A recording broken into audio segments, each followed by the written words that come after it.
Kulumak lishabil esili kakwa Jesucristo hoits ibaom San Mateo. Ornaktestihok mejik ila atin honekeshpanu eblimakaesh pabal. Nekeshkoshlan nakrikin lik ila atin te abir. Me juntaketa bi erip rikineban.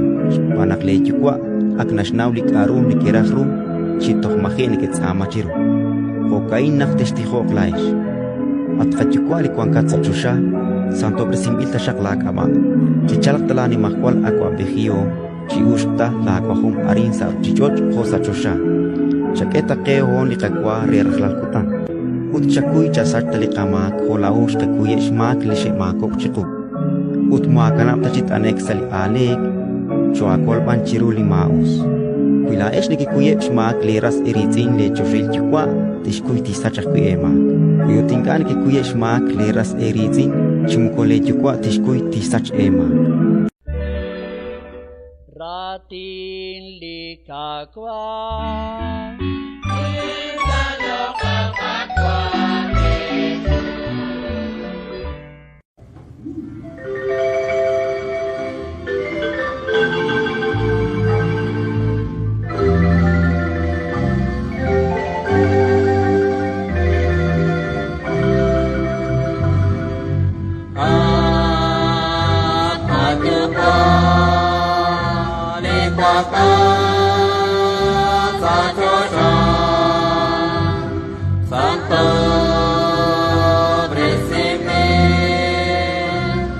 Santo,